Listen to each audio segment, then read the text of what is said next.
Moi boas xentes, benvidos ao vídeo número 3. Habíamos visto xa en Chernobyl 1, habíamos visto que era unha reacción química e como era o axuste dunha reacción química, e no vídeo número 2 habíamos visto e habíamos coñecido o principio de equilibrio químico, o principio de Le Chatelier, de acordo que son principios pois moi importantes, moi relevantes no tema dunha reacción química. Habíamos posto tamén hincapié nisto, que a masa ao principio ten que ser igual a masa ao final. Masa de reactivos igual a masa de produtos. Ben, hoxe vamos a ver un asunto característico xa propio dunha reacción nuclear, que é a reacción en cadea. Igual vos sonará. Ben, que é unha reacción en cadea? Ben, vamos a estudiarlo sobre a base do que temos aquí e con este gráfico que teño aquí dibuixado. Ben, nós partimos sobre a base de que partimos solamente de un neutrón. Un solo neutrón.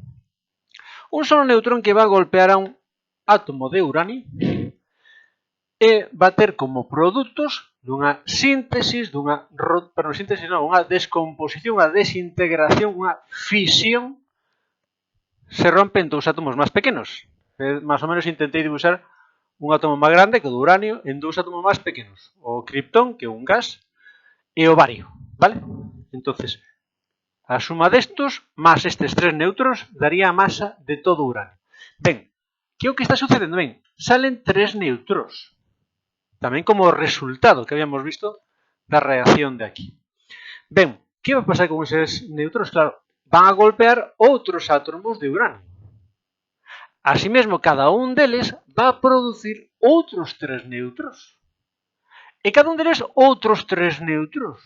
Claro, pensade que cada unha destas reaccións non tardan minutos, non.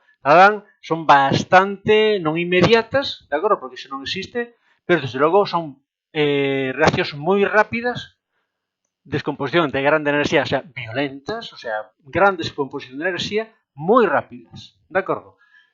E, por lo tanto, en un paso, dous pasos, tres pasos, ainda que sean 20 pasos, pode pasar todo en un segundo incluso, o sea, ou en menos, moito menos dun segundo.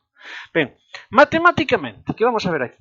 Fixadevos que nós teríamos, vale, dos tres primeros, na primeira fase, pasaríamos a ter os outros tres, claro, 3 por 3, teríamos en total, se habrían producido 9, ao final deste segundo proceso, 9 neutros, 9, non, dos anteriores estos xa están aquí e tal, me aparecen 9.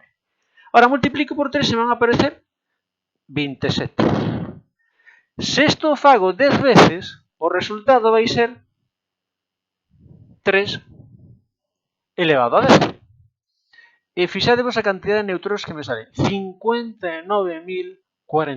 Claro, tes unha... Isto ou o paras de alguna forma, ou senón isto se te va. Además, pensade que se cada unha destas ten cada unha reacción proporcionalmente ten esta produción enerxética multiplicada por 59.000 partido por 3, o sea, 20.000 veces aproximadamente, moi cerca de 20.000, animalada. Eso se te escapa. Entonces, esto tes que parar a reacción en cadea. Como non a teñas descontrolada, reventa todo, pero reventa de ben, vale? Como se fai? Faise precisamente seguindo o principio de Le Chatelier. Ponse barreras precisamente onde se van, máis que o tema de que puse un exemplo de incorporación de criptón, que eso tamén sucede, de acordo? Pero vanse poñendo barreras de bario precisamente e vanse achicando o espacio precisamente para que se vaya parando esa reacción, de acordo? Para que, seguindo o principio de Le Chatelier, se queda afogado o uranio e, por tanto, favorecer o sentido contrario. Moi ben. Pensad, por certo, e logo acabo xa con esta matización que estamos nun caso onde se producen tres neutróns. Pero se poden, dependendo do tipo de uranio, do tipo de criptón, dos isótopos que sucedan, que salgan aquí, de feito, estos además de criptón e este bario son inestables. O sea, inestable significa que van a pasar un estado de criptón máis estable e sobran neutróns e van a sobrar. O sea, todavía van a aparecer moitos máis neutróns.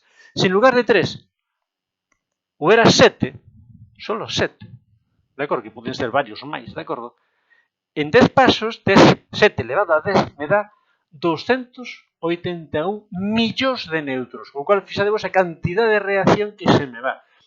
É un dos beneficios que ten a enerxía nuclear, que podes producir moitísimo, tes unha desintegración moi rápida e moi enerxética e ao mesmo tempo tes que tela moi controlada porque é moi perigosa. Vémonos no seguinte.